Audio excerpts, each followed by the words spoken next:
Geography का अच्छा खासा सिलेबस मैपिंग के माध्यम से पूरा किया जा चुका है। कुछ बचा हुआ है, जिसे भारत के संबंध में ज़्यादा बचा हुआ है, लेकिन वन लाइनर क्वेश्चन और वैकल्पिक क्वेश्चन नहीं किए गए हैं, बहुत कम किए गए हैं। उसी को आगे बढ़ाते हैं वन लाइनर के माध्यम से। पहला है हीरक वलय एक दृश्य है जिसे देखा जा सकता है। हीरक वलय के जगह पर यहाँ पर डायमंड रिंग अगर लिख दूँ तो शायद ज़्यादा आसानी से आप समझेंगे, इसी को ज़्यादा पढ़ते हैं। तो डायमंड रिंग जो है ये दिखाई देता है केवल पूर्णतः पदचिन्ह के परिधि क्षेत्रों में, मतलब जो किनारे हैं उस समय, ग्रहण के समय ये किनारे जो चमकते हैं उसे डायमंड रिंग कहते हैं। आगे सूर्य ग्रहण होता है जब पृथ्वी और सूर्य के बीच में चंद्रमा आ जाता है। पृथ्वी और सूर्य के बीच में, सूर्य और पृथ्वी के बीच में जब चंद्रमा आ जाएंगे तो सूर्य का प्रकाश पृथ्वी पर नहीं पड़ेगा। उस समय दिन के समय में जब पड़ना होगा तो उसे आप सूर्य ग्रहण कहेंगे। और ये कब होता है? सूर्य ग्रहण होता है, यहाँ देख रहे हैं प्रतिपदा के दिन। जो तीसरा क्वेश्चन इसमें देख रहे हैं ये प्रतिपदा के दिन। प्रतिपदा मतलब अमावस्या, प्रतिपदा मतलब अमावस्या, अमावस्या के दिन जो है होता है, उसी को प्रतिपदा कहते हैं सूर्य ग्रहण। मध्य रात्रि का सूर्य दिखाई पड़ता है दोनों ध्रुवों पर। मध्य रात्रि का सूर्य दोनों ध्रुवों पर दिखाई पड़ता है। ध्रुवों पर 6 महीने का दिन और 6 महीने की रात्रि होती है। तो 6 महीने पर उत्तरी गोलार्ध में और 6 महीने तक दक्षिणी ध्रुव पर, 6 महीने तक उत्तरी ध्रुव पर, 6 महीने पर तक दक्षिणी ध्रुव पर सूर्य दिखाई देता है। इसे मध्य रात्रि को भी दिखाई देता रहेगा, इसलिए मध्य रात्रि का सूर्य कहते हैं आप। इक्विनॉक्स, इक्विनॉक्स वर्ष के 2 काल जब दिन और रात बराबर होते हैं कब होता है? 21 मार्च और 23 सितंबर को। इक्विनॉक्स मतलब जब दिन और रात बराबर होते हैं, 21 मार्च और 23 सितंबर को होगा। इस समय जब सूर्य की किरणें विषुवत रेखा पर, यहाँ विषुवत रेखा कर दिया तो विषुवत रेखा पर सूर्य की किरणें सीधी पड़ती हैं इस समय 21 मार्च और 23 सितंबर को। तो दिन रात पूरे पृथ्वी पर बराबर होता है। जबकि आप 2 दिन जानते हैं, 22 दिसंबर और 21 जून, जब दिन रात बहुत छोटे बड़े होते हैं। 22 दिसंबर को उत्तरी गोलार्ध में सबसे छोटा दिन है और सबसे बड़ा दिन है 21 जून, और उल्टा हो जाएगा दक्षिणी गोलार्ध के लिए। आगे बढ़ते हैं। पृथ्वी अपने कक्ष पर झुकी है। 66 से 1/2 66.5 टन। ये ध्यान रखेंगे, कई बार गलती हो जाती है कि हम 23 से 1/2 लगाते हैं, वह धुरी पर है। पृथ्वी अपनी धुरी पर झुकी है कहा जाएगा तो 23.5 अंश होगा, जबकि अपने कक्ष पर कहा जाएगा तो 66.5 अंश। कौन सी परिस्थिति में चंद्रग्रहण होता है? पूर्ण चंद्रग्रहण की परिस्थिति में चंद्रग्रहण होता है। अब समझ पा रहे होंगे, पूर्ण चंद्रग्रहण का मतलब है पूरा पूरा चंद्रमा हो, अर्थात पूर्णिमा के दिन ऐसा होता है। तो कब लगता है? पूर्णिमा को, पूर्णिमा को चंद्रग्रहण लगता है, जबकि अमावस्या को सूर्य ग्रहण, तो पूर्ण चंद्र की स्थिति में लगता है। पृथ्वी को उसके काल्पनिक अक्ष पर घूमने को क्या कहते हैं? जो काल्पनिक अक्ष पर पृथ्वी घूमती है अपनी पश्चिम से पूरब की तरफ, इसी के साथ ये भी क्वेश्चन आप ले सकते हैं, पश्चिम से पूरब की तरफ, उसे आप घूर्णन गति कहते हैं, या दैनिक गति कहते हैं, या परिभ्रमण कहते हैं। परिभ्रमण कहें, दैनिक गति कहें, या घूर्णन गति कहें, जिससे कि दिन रात होता है ये अपनी धुरी पर घूमना है, जो 24 घंटे में पूरा होता है। जबकि वार्षिक गति जब आप कहते हैं तो उसे सूर्य के चारों तरफ घूमने वाली गति जो है उसको आप उत्तेजित करते हैं, और उसको परिक्रमण गति भी कहते हैं। आगे पृथ्वी की कक्षा में गति क्या है? पश्चिम से पूरब की तरफ है, पश्चिम से पूरब की तरफ है, इसीलिए हमेशा सूर्य पूरब से निकलते और पश्चिम में अस्त होते दिखाई देते हैं। पृथ्वी तथा सूर्य के मध्य सर्वाधिक दूरी किसके दौरान है? अपसौर, अपसौर कहते हैं तो पृथ्वी और सूर्य के बीच की सर्वाधिक दूरी होती है। जब उपसौर कहते हैं तो सबसे कम दूरी होती है। ध्यान रखें, ये 4 जुलाई को होता है। 4 जुलाई बहुत जरूरी है, ये 4 जुलाई को सबसे दूर की स्थिति होती है, अपसौर कहते हैं सूर्य और पृथ्वी के बीच में। जबकि 3 जनवरी जो है उपसौर होता है, जब सबसे नज़दीक स्थिति होती है, उपसौर कहते हैं तो 3 जनवरी को। इसी तरह से चंद्रमा के परिप्रेक्ष्य में भी होता है, उसको उपभू और अपभू कहते हैं। उपभू, अपभू, भू नज़दीक होना चंद्रमा का पृथ्वी से, अपभू दूर होना सबसे। पृथ्वी 1 घंटे में कितना देशांतर घूम लेती है? 1 घंटे में 15 देशांतर घूम लेती है। इसको ऐसे भी आप लगा सकते हैं कि 1 घंटे में 15 देशांतर कैसे आएगा? 360 अंश घूमती है पूरा 24 घंटे में, 24 का भागा दे देंगे, आ जाएगा ये 15। दक्षिणी ध्रुव का अक्षांश क्या है? 90 अंश। ध्यान रखें, ध्रुवों का अक्षांश 90 अंश होता है, चाहे वो दक्षिणी ध्रुव का हो या उत्तरी ध्रुव का। अक्षांश रेखाएं का मतलब होता है ये पड़ी रेखाएं, ये पड़ी रेखाएं जो अक्षांश रेखाएं हैं इनको समानांतर रेखाएं भी कहते हैं, जबकि ये जो खड़ी रेखाएं होती हैं देशांतर रेखाएं हैं। आगे कितने यामोत्तर के साथ अंतर्राष्ट्रीय तिथि रेखा निर्धारित की जाती है? 180 अंश यामोत्तर के साथ अंतर्राष्ट्रीय तिथि रेखा निर्धारित की जाती है। चाहे आप ग्रीनविच टाइम से पूरब तरफ जाएं या पश्चिम तरफ जाएं, पृथ्वी चूंकि गोल है तो आप पहुंचेंगे यहीं पर, जो कि आप जानते हैं किससे, ये भूमध्य सागर से होकर के जाती है, 4 बार जो है मोड़ी गई है, अंतर्राष्ट्रीय तिथि रेखा कहते हैं। एक दिन पश्चिम से पूरब की तरफ जाने का अर्थ है आपके दिनांक में एक दिन और जुड़ जाना। प्रशांत महासागर, चुकी सागर और बेरिंग जल संधि से होकर के ये रेखा जाती है, ये भी क्वेश्चन इसके बनते हैं। ज़्यादातर से हिस्सा प्रशांत महासागर के पास है।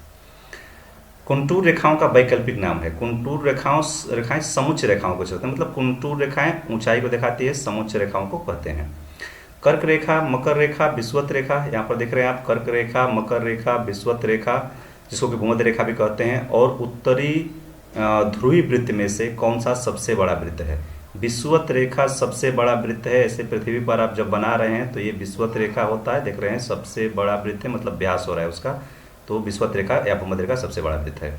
कौन सा सबसे बड़ा वृत्त हो गया? विषुवत रेखा हो गया। समय के संदर्भ में जीएमटी का अर्थ क्या है? Greenwich time, green mean time भी लिखता है या ग्रीनविच मीन टाइम लिखता है, जीएमटी। लंदन से होकर के गुजरती है जो रेखा, उसको आप 0 अंश देशांतर रेखा कहते हैं या प्रमुख यामोत्तर रेखा कहते हैं। आप देख सकते हैं ये रेखा है, ये लंदन से होकर गुजरती है, उसको ग्रीनविच मीन टाइम कहते हैं। उसी से दिनांक समय जो है दुनिया भर का निर्धारित होता है, जिसे भारत का जो स्टैंडर्ड टाइम है वो भी यहीं से निर्धारित है, +5.5 है, चूँकि 82.5 पूर्वी देशांतर पर भारत का जो SIT समय है, स्टैंडर्ड टाइम इंडिया IST कहते हैं, वो निर्धारित है। और ये मिर्ज़ापुर या आप कह सकते हैं इलाहाबाद नैनी के पास से गुजरती है। 5 राज्यों से होकर के रेखा भारत में 22.82 अंश जो पूर्वी देशांतर है वो गुजरती है। मध्यरात्रि के सूर्य का अर्थ क्या है? सूर्य का ध्रुवी वृत्त में देर तक चमकना, आप थोड़ी देर पहले समझ रहे थे। देर तक का मतलब 6 महीने का दिन 6 महीने का रात होता है, इसलिए वो 24 घंटे तक 6 महीने तक चमकते रहता है उत्तरी ध्रुव में, और दक्षिणी ध्रुव में भी अगले 24 घंटे तक ऐसा होता है, इसलिए बात है। नक्शों पर क्षेत्रफल मापने के लिए प्रयुक्त अंक प्लेनीमीटर, ध्यान रखें ये इंपॉर्टेंट क्वेश्चन है। प्लेनीमीटर क्षेत्रफल मापने के लिए मैप पर। नीला ग्रह किसे कहते हैं? पृथ्वी को कहते हैं। अंतरिक्ष देखने पर नीले रंग की दिखाई देती है, उसका कारण होता है कि जल तथा वायुमंडल से होकर के प्रकाश का प्रकीर्णन होता है और नीले रंग का प्रकीर्णन ज़्यादा होता है, इसलिए नीले रंग की दिखाई देती है, तो नीला ग्रह से कहते हैं। पृथ्वी की संरचना में ऑक्सीजन का प्रतिशत है 28%। ध्यान रखेंगे पृथ्वी की संरचना में सिर्फ कहा है, इसका मतलब संपूर्ण संरचना में, तो संपूर्ण संरचना में सही है 28%, लेकिन भूपर्पटी में जब कहता है सिर्फ ऊपरी हिस्से में ज़्यादा तब से कहता है इस ऊपरी हिस्से में, तो इसमें इसका परसेंटेज 46% तक हो जाता है एबव लगभग या इसके आसपास। तो 46% भूपर्पटी मतलब ऊपरी हिस्से में कहेगा तो, और ऐसे पूरे पृथ्वी में कहेगा तो 28%, जबकि वायुमंडल में ऑक्सीजन का परसेंटेज पूछेगा तो 21% होगा। ऋतु परिवर्तन होने का कारण होता है वार्षिक गति। पृथ्वी की वार्षिक गति, सूर्य के चारों तरफ चक्कर लगाने वाली जो गति है, उससे ऋतु परिवर्तन होता है, और इसे आप परिक्रमण गति कहते हैं। परिक्रमण गति कहते हैं वार्षिक गति को। पृथ्वी गोल है सबसे पहले किसने कहा था? कॉपरनिकस। कॉपरनिकस ने सबसे पहले कहा था कि पृथ्वी गोल है। वायुमंडल में नाइट्रोजन का परसेंटेज है 78%। समझ रहे, 78% नाइट्रोजन हो गया, 21% ऑक्सीजन है, और इसके बाद ये हो गया, दोनों जोड़ देंगे तो 99% हो गया। इसके बाद जो गैसें बच रही हैं उसमें लगभग 0.9% के आसपास आर्गन है, और इसके बाद 0.03% ये कार्बन डाइऑक्साइड है, CO2 है। तो चौथे नंबर पर कार्बन डाइऑक्साइड है, तीसरे नंबर पर आर्गन हो गया, जबकि 78 और 21 99% ये दोनों हो गई। प्राणियों और पादपों की जातियों में अधिकतम विविधता कहाँ पाई जाती है, कहाँ मिलती है? उष्णकटिबंधीय आर्द्र वनों में मिलती है। उष्णकटिबंधीय आर्द्र वन या विषुवतरेखी वन कह सकते हैं, उसमें बायोडाइवर्सिटी मतलब जो विभिन्नता कहते हैं जातियों की, मतलब कि जैव विविधता। तो पादपों या जातियों की विविधता का मतलब है जैव विविधता या बायोडाइवर्सिटी, ज़्यादातर से उष्णकटिबंधीय आर्द्र वनों में मिलते हैं। छोटे छोटे बिल्कुल कीड़ों मकोड़ों से लेकर के बड़ी बड़ी हाथियों तक पाए जाते हैं इसमें। आगे है, ध्रुवीय क्षेत्रों में चलने वाली अति प्रबल और बर्फीली पवनों को क्या कहा जाता है? उसको बर्फीली तूफान कहा जाता है, या लोग ब्लिजार्ड भी कहते हैं। ध्यान रखें, ब्लिजार्ड भी पूछता है, ब्लिजार्ड कहा जाता है या बर्फीली तूफान कहा जाता है, जो ध्रुवीय क्षेत्रों में चलने वाली अति प्रबल पवनें होती हैं। भूमध्य सागरीय प्रकार की जलवायु की विशिष्टता क्या है? भूमध्य सागरीय मतलब भूमध्य सागर के आसपास। देखिए, भूमध्य सागरीय और भूमध्य रेखी में अंतर करिएगा।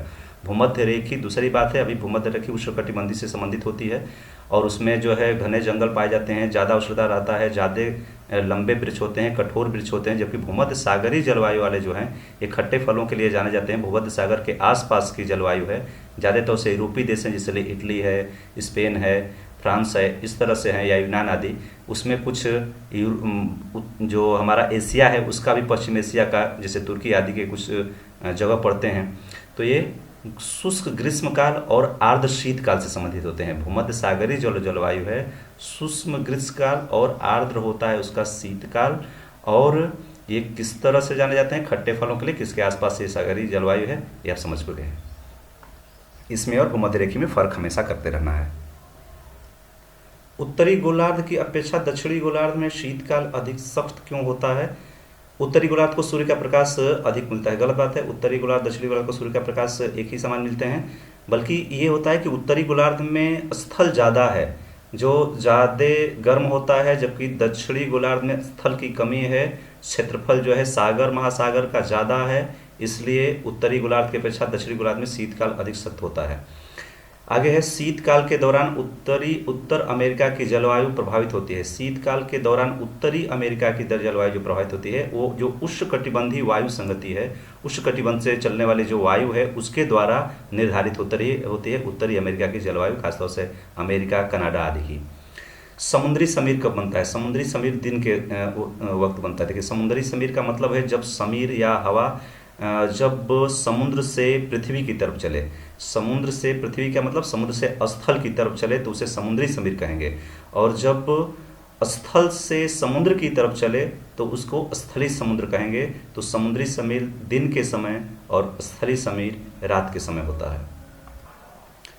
पवन की अपवाह क्रिया, जिसको कि डिफ्लेक्टिंग एक्शन कहते हैं, के कारण बने गर्तों को क्या कहा जाता है? गर्त वो ब्लो आउट या वात गर्त कहे जाते हैं। गर्त का मतलब गड्ढे रूप से है, गड्ढे के रूप से है। वात मतलब हवा, तो उसे क्या कहते हैं? ब्लो आउट या वात गर्त। पवन की अपवाह क्रिया से जो गर्त बनता है उसे। कौन सा संसाधन अजैव और नवीनीकरणीय है? विकल्प में जल रहा होगा इसलिए दिया है जल। इसके सिवा सूर्य का प्रकाश भी है। इस तरह से कई सारे हैं जो कि नवीनीकरण है और अजैव हैं। अजैव जीवन नहीं है और नवीनीकरण मतलब फिर से ये नवीन किया जा सकता है, होता भी रहता है। जल का जो चक्र है उससे चलता रहता है। जबकि अनवीनीकरणीय कुछ संसाधन है, जैसे कोयला है, पेट्रोलियम है, ये सब है। कार्बन, लोहा, सिलिका, कैल्शियम में से कौन सा तत्व भू प्रॉपर्टी में सबसे ज़्यादा पाया जाता है? सिलिका। अब इनमें से सिलिका, क्योंकि आपने देखा था O2 सबसे ज़्यादा 46% के आसपास जो था ऑक्सीजन, इसके बाद दूसरे नंबर पर सिलिका है लगभग 27-28% के आसपास। इसके बाद और सारे हैं जिसमें कि आप एल्युमिनियम कहेंगे 8%, 5% कहेंगे लोहा, ये सब तत्व हैं। लाइकेन और मास नाम की वनस्पतियां मुख्यतः कहाँ पाई जाती है? टुंड्रा क्षेत्रों में। टुंड्रा मतलब अत्यधिक ठंड वाला जो क्षेत्र है, 66.5 अंश से ऊपर वाले जो भाग है और ध्रुवों के बीच, उसको टुंड्रा क्षेत्र कहते हैं। उसमें वर्ष भर लगभग बर्फ रहता है। कभी कभार 2-4% भूमि जो है खाली होती है महीना 2 महीना के लिए, तो उसमें लाइकेन और मास प्रकार के ही वनस्पति के नाम पर उगते हैं। बड़े बड़े पेड़ पौधे नहीं उगते हैं। विश्व का प्रसिद्ध सेरांगेती वन्य प्राणी अभयारण्य कहाँ है? सेरांगेती वन्य प्राणी अभयारण्य पूछता रहता है, ये तंजानिया में है। अफ्रीका महाद्वीप के तंजानिया में ये सेरांगेती वन्यजीव प्राणी अभयारण्य स्थित है। कंगारू, प्लेटिपस और कोआला भालू ये मुख्य रूप से ऑस्ट्रेलिया के प्राणी हैं। कंगारुओं का देश तो इतने ज़्यादा कंगारू हैं, कंगारुओं का देश कहा जाता है ऑस्ट्रेलिया को। प्लेटिपस भी विचित्र तरह के जंतु हैं जो कि तमाम तरह के आवाज़ वगैरह निकालते हैं। कोआला भालू जो है ये दिन भर ऊँगते रहता है, रात भर जगता है, इसलिए ये जाना जाता है। आगे, विश्व के सभी भागों में 23 सितंबर को दिन और रात की समान लंबाई को क्या कहते हैं? शरतकालीन विषु कहते हैं। देखिए, शरद विषु, इक्विनोक्स की बात थोड़ी देर पहले आप कर रहे थे, वही है 23 सितंबर वाला जो होता है। सितंबर में हमारे यहाँ शरद ऋतु होती है, इसलिए शरद विषु कहते हैं। कीवी आमतौर पर जाने जाते हैं या पाए जाते हैं न्यूजीलैंड में। कीवी एक जंतु जो कि न्यूजीलैंड में पाए जाते हैं और इसीलिए न्यूजीलैंड के वासियों को कीवीज कहा भी जाता है। इन्हीं के नाम पर। ये नौ उड़ सकने वाला पक्षी है, इसको ध्यान रखेंगे। किसी नक्शे पर एक निश्चित समय पर समान ताप के वाले बिंदुओं को जोड़ने वाले रेखा को क्या कहते हैं? जो समान तापमान वाले स्थानों को जोड़ती है उसे आइसोथर्म कहते हैं। ध्यान रखिए, समान ताप वाले स्थानों को जोड़ने वाली को आइसोथर्म कहते हैं। और आइसोबार कहते हैं समान बराबर दाब वाले, मतलब समान दाब, वायु दाब, ध्यान रखें इसको, वायु दाब से मतलब है। तो समान वायु दाब वाले स्थानों को जोड़ने वाली रेखा को आइसोबार कहते हैं। और पृथ्वी पर आने वाले सौर विकिरण को आप सामान्यतः धूप कर रहे हैं। जो सूर्य सौर विकिरण के सहारे ही हमारे यहाँ धूप या अन्य सब जो भी ताप है, सूर्य की उष्मा या सूर्य का प्रकाश आता है, और जो सामान्यतः कहते हैं हम उसे धूप कहते हैं। कौन सी रेखाएं बराबर वर्षा वाले स्थानों को जोड़ती है? आइसोहाइट। ध्यान रखें, बराबर वर्षा वाले स्थानों को जो रेखाएं जोड़ती हैं ग्लोब पर उसे आइसोहाइट कहते हैं, जबकि बराबर ऊंचाई वाले स्थानों को जो रेखा जोड़ती है उसे आइसोहाइप कहते हैं। आइसोहाइप, ध्यान रखें, आइसोहाइट और आइसोहाइप का अंतर। पृथ्वी की सबसे अंदर की सतह किस नाम से जानी जाती है? गुरुमंडल कहा जाता है। सबसे अंदर की सतह को गुरुमंडल कहा जाता है। इसे कोर भी कहा जाता है, पृथ्वी का कोर। भूधरातल से ऊपर की ओर वायुमंडल की विभिन्न परतों का सही क्रम है क्षोभमंडल, जो सबसे नीचे होता है, यहाँ क्षोभमंडल हो गया। इसके बाद समतापमंडल, समतापमंडल, और इसके बाद मध्यमंडल। हालांकि समतापमंडल और मध्यमंडल के बीच या समतापमंडल का ही एक हिस्सा आप ओजोन मंडल कहते हैं, ओजोन मंडल। इसके बाद मध्यमंडल और आयन मंडल। हालांकि कभी कभी मध्यमंडल को न लिख करके ओजोन मंडल लिख करके और आयन मंडल दे जाता है, जिसे आयनोस्फीयर कहते हैं, ट्रोपोस्फेयर। और इसके बाद समतापमंडल हो गया, जिसको कि स्ट्रेटोस्फेयर कहते हैं। इसके बाद ओजोनोस्फेयर देता है, ओजोन मंडल। और फिर इसके बाद आयनोस्फेयर, आयन मंडल या मध्यमंडल दे सकता है। और इसके बाद एक मंडल होता है जिसे आप बहिर्मंडल कहते हैं या एक्सोस्फेयर कहते हैं। बादल किस मंडल में अवतरित होते हैं? समतापमंडल में। गलत है, समतापमंडल में नहीं, बादल जो है क्षोभ मंडल में, क्षोभ मंडल में बादल अवतरित होते हैं, क्षोभ मंडल कहते हैं उसे आप। इसको परिवर्तन मंडल कहते हैं, अधोम मंडल कहते हैं। बादल समतापमंडल में नहीं जाते हैं। बादल समतापमंडल बहुत मामूली जो है हल्के बादल, कभी कभार, वो भी बहुत कम परसेंटेज में दिखाई देते हैं। क्षोभ मंडल, ओजोन मंडल, समताप मंडल और बहिर्मंडल में सबसे अधिक ओजोन कहाँ पाया जाता है? जाहिर सी बात है ओजोन मंडल में। ओजोन मंडल जो कि समताप मंडल का ही ऊपरी वाला हिस्सा है, और इसमें ओजोन गैस की प्रबलता है जो कि O3 है। ओजोन का मतलब O3 है, ऑक्सीजन का ही अपरूपक आपसे कहते हैं।